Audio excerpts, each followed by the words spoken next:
in remembrance of your suffering. All peoples have suffered cruelty, and our hearts go out to them. But this day we think especially of the pain suffered by the house of Israel.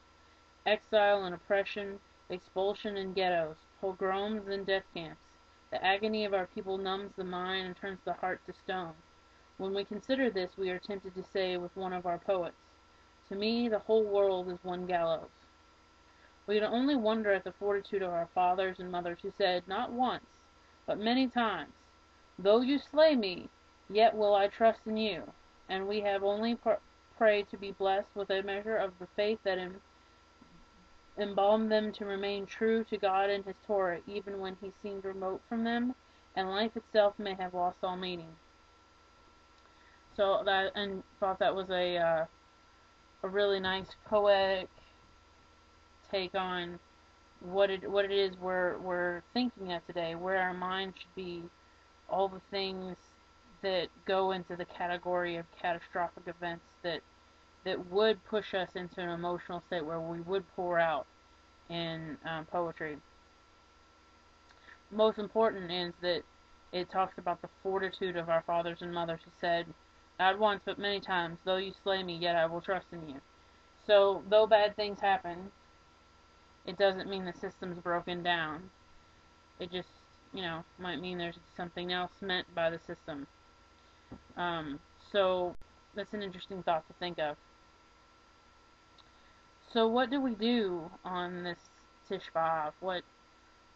What are we fasting for? It's for the destruction of the first and then again the second temple.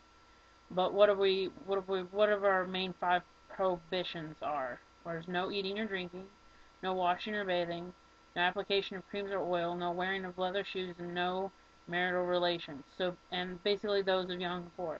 Additional customs, Torah study is usually forbidden, but study of distressing texts, which we're going to talk about a couple tonight, such as the Book of Lamentations, the Book of Job, and Jeremiah, and chapters of the Talmud that discuss laws of mourning are encouraged, if not permissible, if not encouraged. Also, customs having to do with mourning occur, like maybe sleeping on the floor, sitting in a lower chair, something to remind you that the day is different, and to keep that suffering of all of the past generations in our mind. So, why don't we read something from Lamentations? I went with the two of the 5 books that were a little more free form. So we'll start with chapter 5. It's a little shorter. So verse 1. Recall, O Lord, what has befallen us. Behold and see our disgrace. Our heritage has been turned over to strangers, our houses to aliens. We have become orphans and fatherless. Our mothers are like widows. Our water we have drunk for payment. Our wood needs must come by purchase.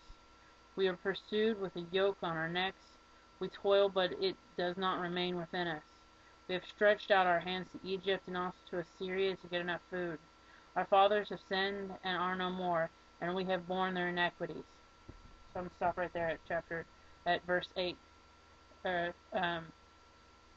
And if you think about these first 7 lines, we kind of are going back and we're talking about all the things that are lost because of the first reason, supposedly, of this period of mourning, and that is that the 40 years of wandering in the desert.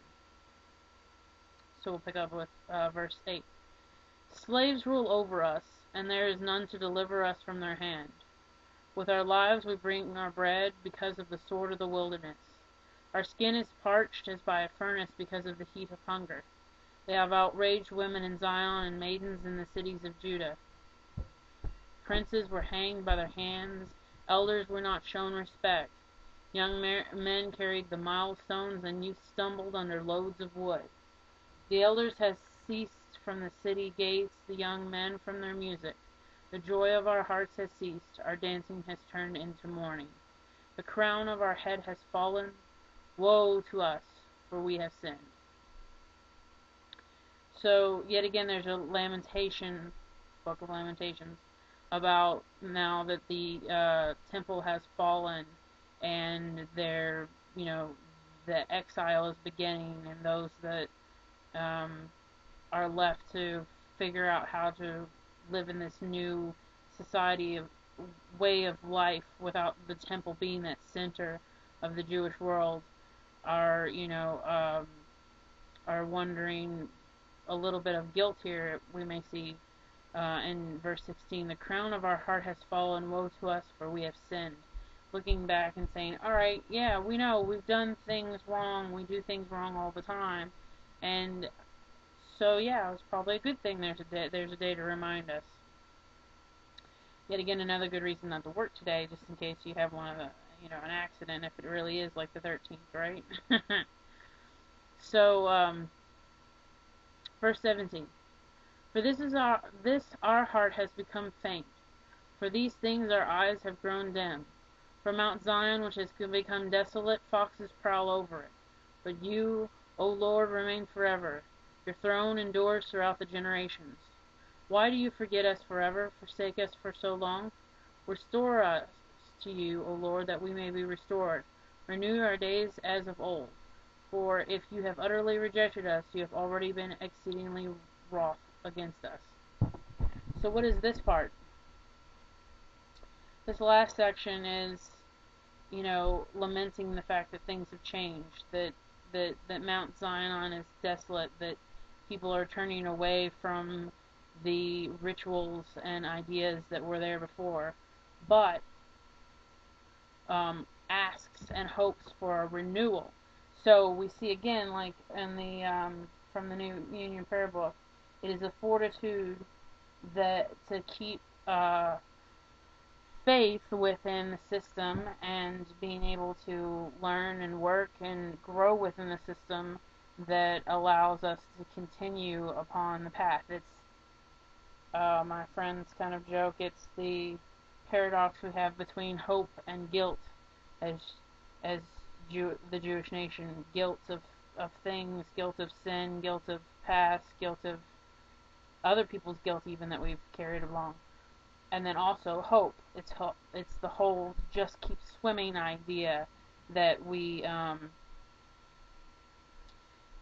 go about, and that's what's important. It's the yes, we're sitting here today or tomorrow and remembering all of these horrible things that have befallen us, so that we know how lucky we are and what it is in the future to see, to look forward to, and so and whatnot. But mostly, what these poems tell us is about the emotional state of what's going on, what these different people are kind of feeling.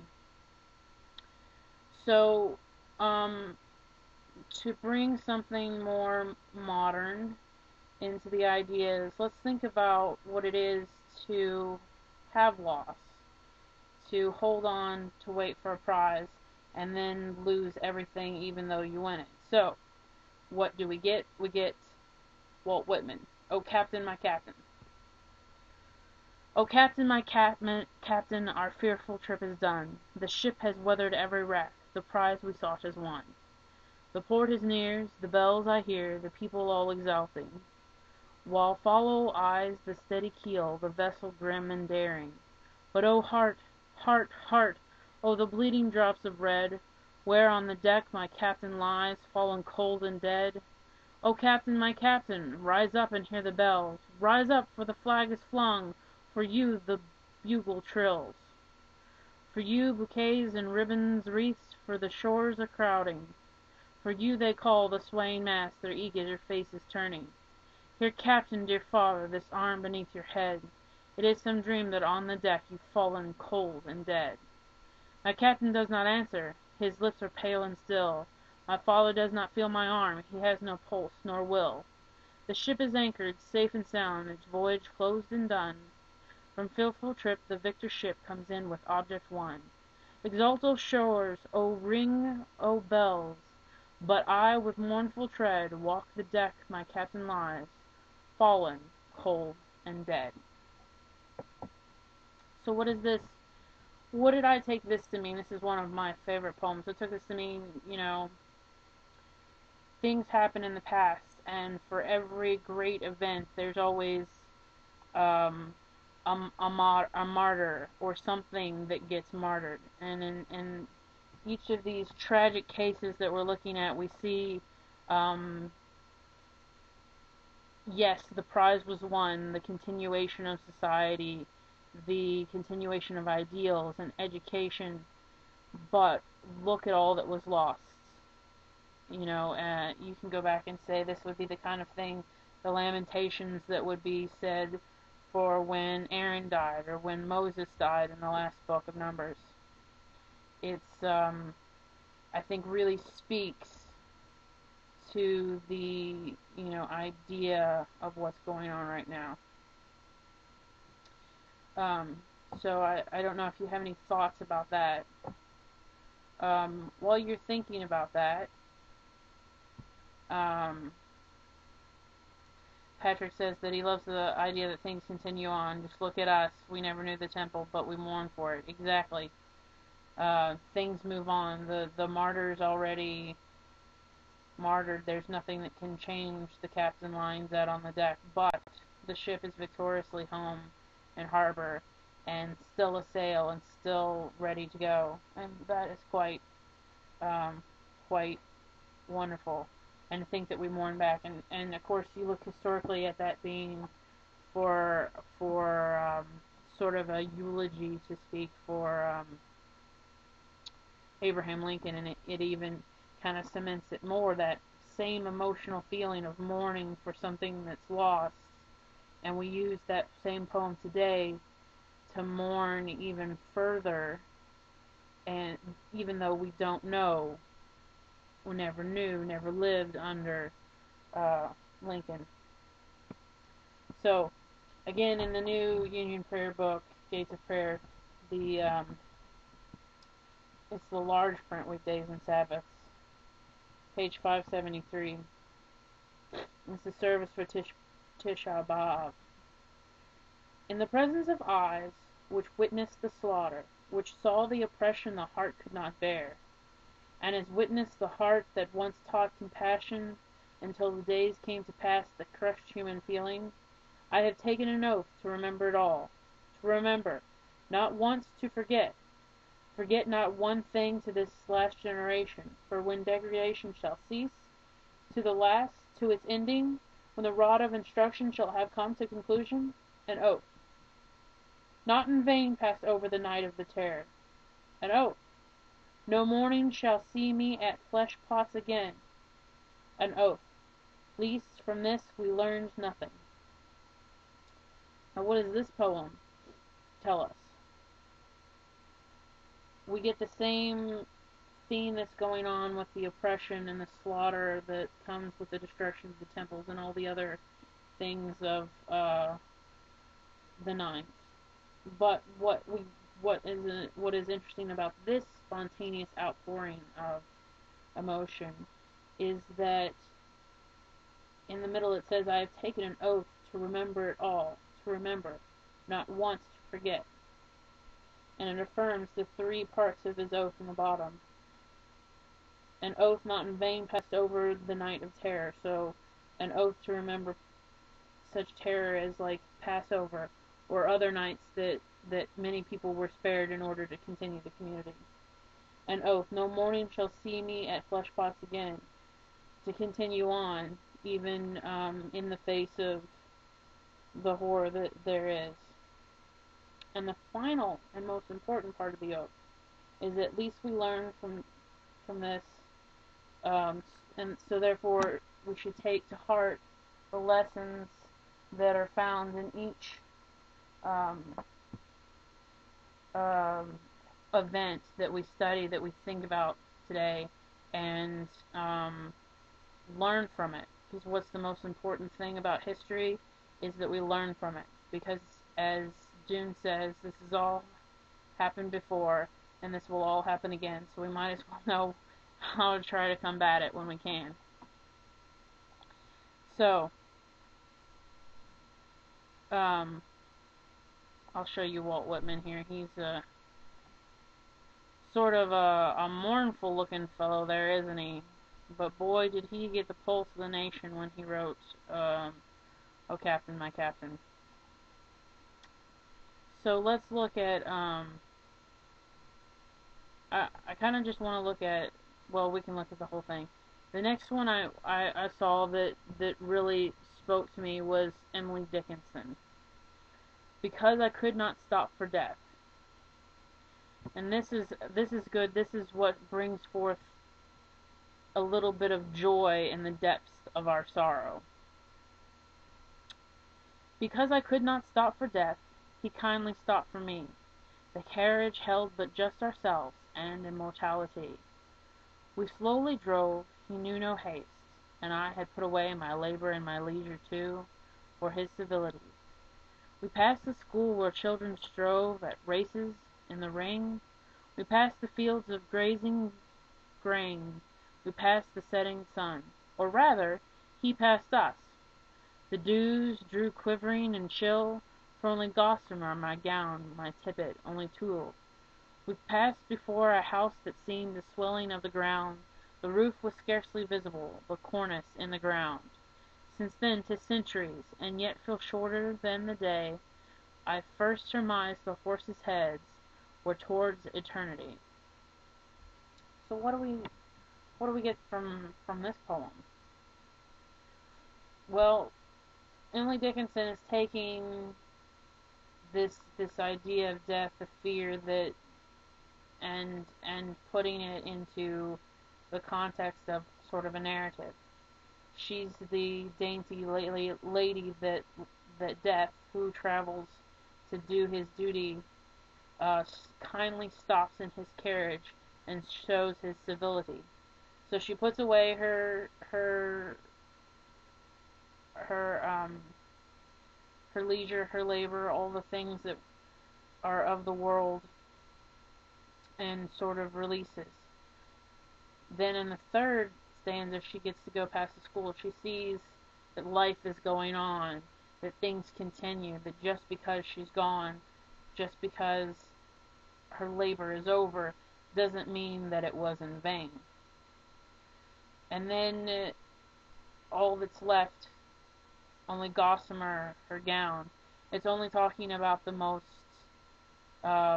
opaque and soft and airy of garments left.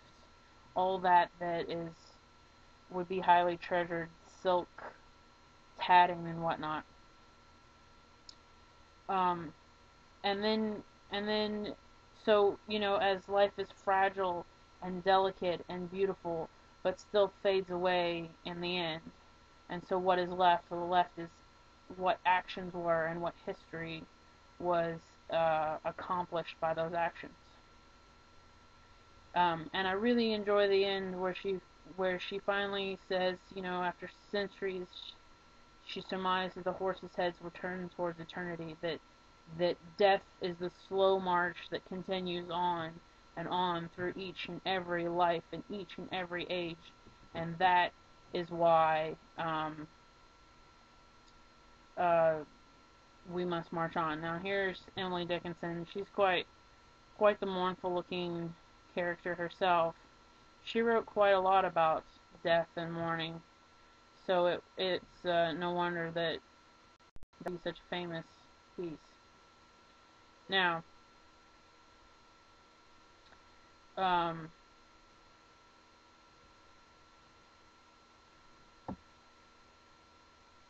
think we can do one more Lamentations of the 5. I picked the second one, Lamentations chapter 3. Here I have a picture of the destruction to keep you distracted. So, chapter 3. I am the man who has seen affliction by the rod of his wrath. He has led me and made me walk in darkness and not in light. Only against me would he repeatedly turn his hand the whole day long. He has made my flesh and my skin waste away, and my broken bones. He has built up camps of siege against me, and encompassed me with gale and travail. He has made me dwell in darkness like those who are forever dead. He has fenced me in so I cannot get out. He has made my chains heavy. Though I cry out and plead, he shuts out my prayer. He has walled up my roads with hewn stones. He has made my paths crooked. He is to me a bear lying in wait, a lion in hiding. He scattered thorns on my way. He caused me to spread my legs apart and made me desolate. He bent my bow and set me up as a target for the arrow. So it continues on in this sort of fashion, and we'll get back to it. We'll stop there at verse 15, or I'm sorry, 14. And think we're going through the same sort of idea about mortality and life and struggle and all the things that entail living upon this world. Jared says mortality is hard to grasp and accept for most people. And Patrick agreed. He didn't really understand his own mortality until he saw a TV program about the end-of-life issues and watched a man basically die right there in the middle of the program. I bet that was really hard. It's really hard to see someone waste away. I've witnessed a lot of relatives in hospitals at the very end, and it is a very intense and interesting moment of mourning and sadness and at some point joy for the fact that something new is starting and something old that may have been horrible had ended. Jeremiah says mortality is the greatest friend religion has. Indeed, indeed. So we're kind of still going on the same theme of what life has to offer and what is so easily taken away. So we'll go back to verse 12. He bent his bow and set me up as a target for his arrow. He has caused the arrows of his quiver to enter into my reins. I have become the laughing stock of all my people, their song of desertion all day long. He has filled me with bitterness. He has sated me with wormwood. Indeed, he has made my teeth grind on gravel and caused me to wallow in ashes. And my soul is far removed from peace. I have forgotten what goodness is. So I said, gone is my life and my expectation from the Lord. Remember my affliction and my misery, wormwood and gall. My soul well remembers and is bowed down with me.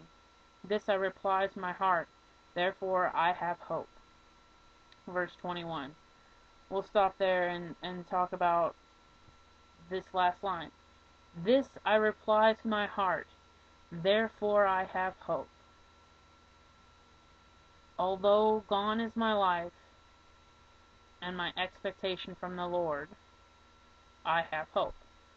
What a wonderful summation of sort of the ideology that I was talking with this Shabbat with some people about the fact that the Jewish community has the idea of always putting forward hope. It may not be the best situation now. These people might live in horrible poverty, but there's hope. With a little bit of help and a little bit of human compassion and friendly neighborship, you know, life can be less misery. Life can be less affliction. And in the remembrance of this, I'm sure this hope also means that in the remembrance of this, we remember what important our life is, what our mortality is, and why it's so important for us to do each and every day and every hour and every moment the best we can do, the best to follow the mitzvahs that we can to make life better. Patrick says, I heard a midrash once that the reason early Jews believed in having kids was due to the fact that we did not know if there was an afterlife and that our children are a way of living forever. Indeed, we always live on in, the hearts of our loved ones after we've left.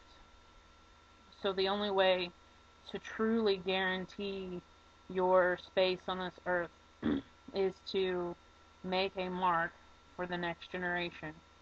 And usually that includes adding your own genes to that generation. So we'll pick up at verse 22. The kindness of the Lord never cease. Indeed, his mercies never fail. They are new every morning. Great is your faithfulness. The Lord is my portion, says my soul. Therefore I will hope in him.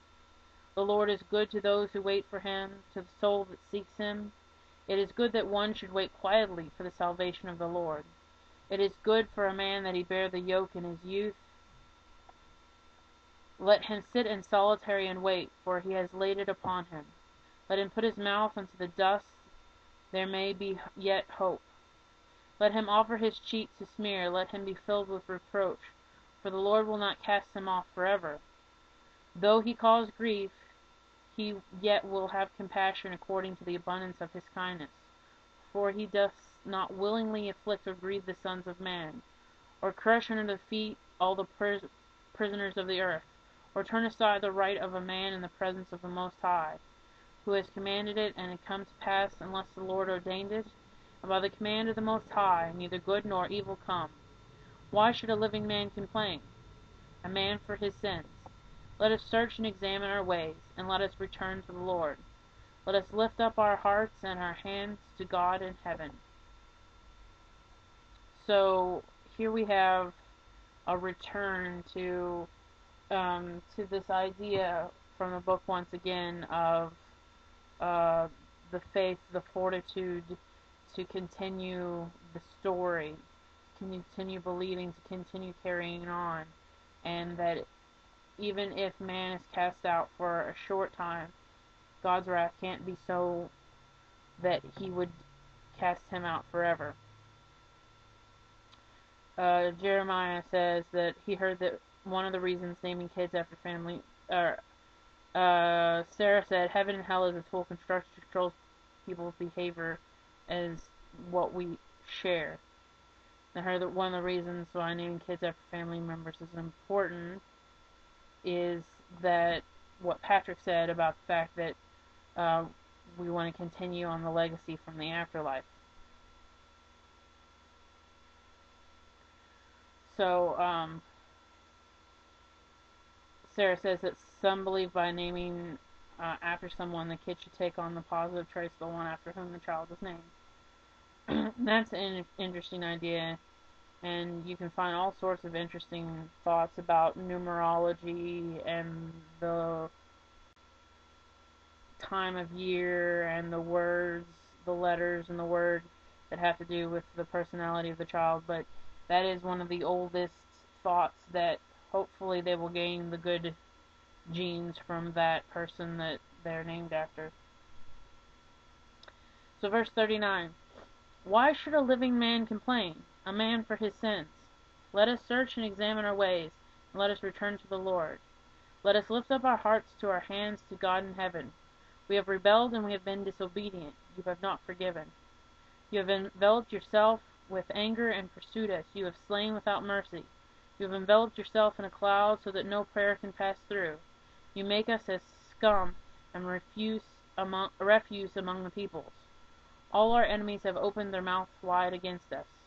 We had terrors and pitfalls, desolation and ruin. My eyes sullied my soul more than all the daughters of my city. My enemies have hunted me like a bird without cause. They have confined my life in the dungeon, and I have cast a stone upon me. Water flowed over my head. I thought, I am cut off. I called on your name, O Lord, from the depths of the pit. You did hear my voice. Hide not your ear from my singing or from my crying. You did draw near when I called you. You did say, do not fear. You did plead my cause, O Lord. You did redeem my life. You have seen wrong done to me. O Lord, judge my case.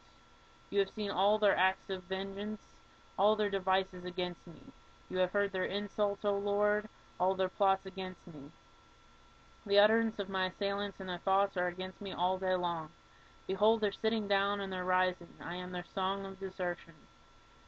Requite them, O Lord, according to the work of their hands. Give them the weakness of the heart. May your curse be upon them. Pursue them in anger and destroy them from under the heavens of the Lord. Now this is interesting. Here at the end, we're having a prayer for vengeance against those who would hit us while we were down. So that's really interesting. Patrick says, I wonder if poetry about God's greatness was based on the need to make God good in the light of sadness, that a cruel God was just too unbearable. Yeah, I think that's a lot of what's going on here when it's going back and forth between, oh, how horrible my prayers have been shut out, but I still had the fortitude and I hung on and I was still there, and you came back and you had salvation. And that is something to justify such acts. And, in a world full of free will, such acts are going to happen. And thus, a more simpler time, I say simpler in that there's less electronics, there's less mass media, there's less worldwide conspiracy, that this was a simpler and a stronger and a more positive way for a person to construct their belief for their path towards Hashem. Hector says about putting God in a good light. For that matter, no God, or a God that is a deist and just hangs out and watches. So he's positing the idea that it should be more than just the benevolent observer, but also should take stake in what's going on. And that's kind of what the end of this lamentation is calling for.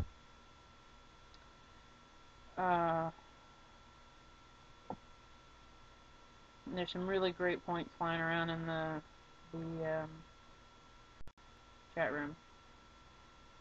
So the last person I had to read for you was Lord Alfred Tennyson. I love Tennyson.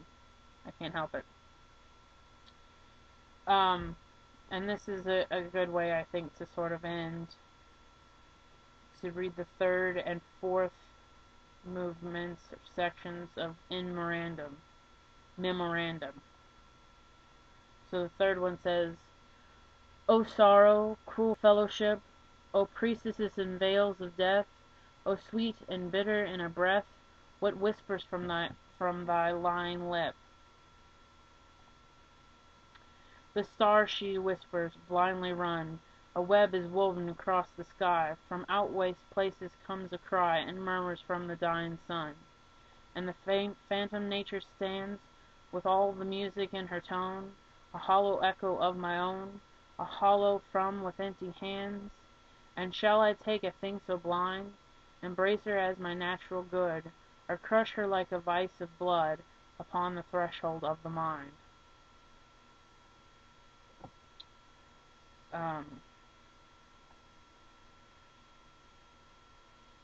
What an interesting reflection upon, life, the cruel fellowship of the system in which we are, being below the stars,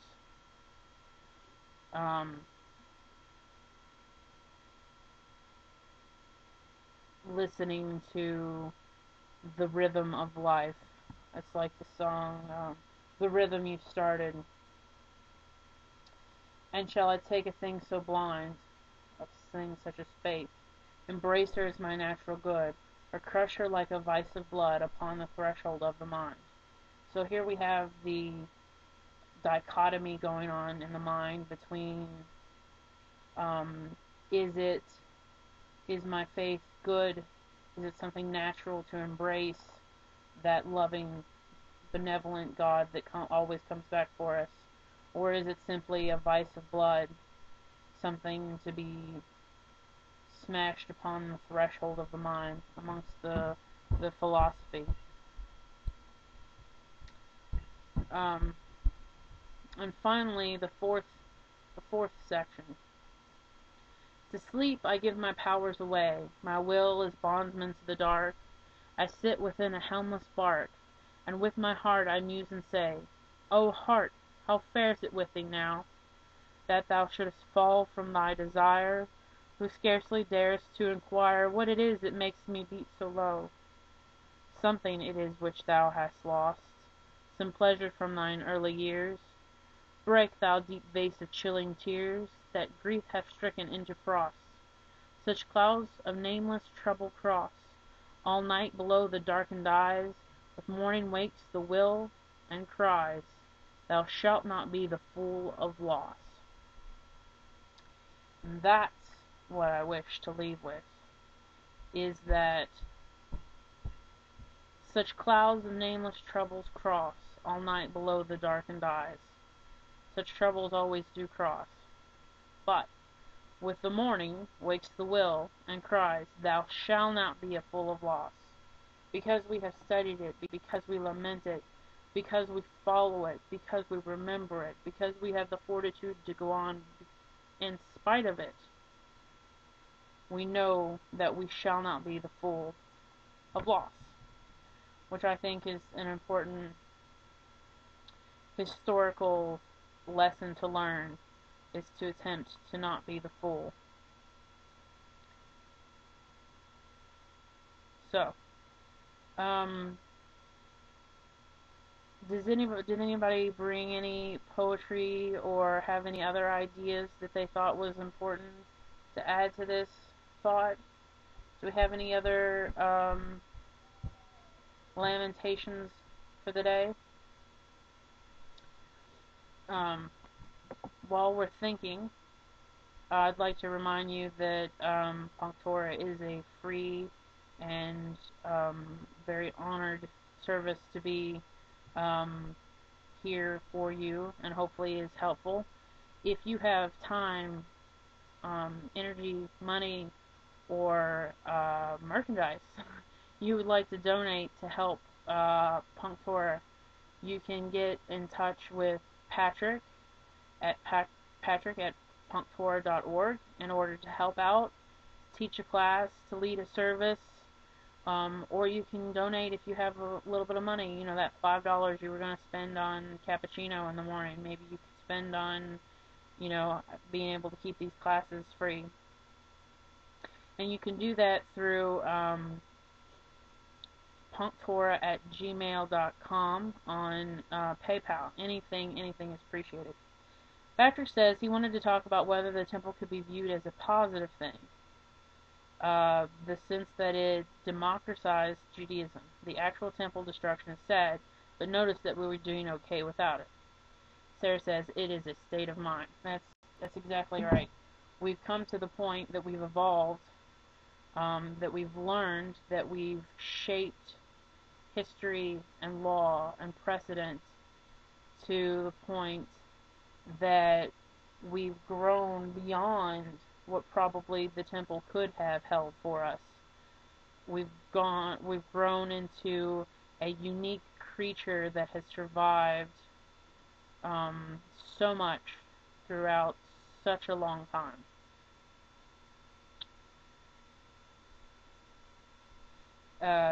Jared says that most of the time, do not the hardships that fall upon the Jewish people in turn strengthen their drive in being Jewish? Indeed, it is those things in life that are hard, that are terrible, that are alienating, that are sad, that truly bring us together. And when we are brought together is when we hopefully will be able to find peace.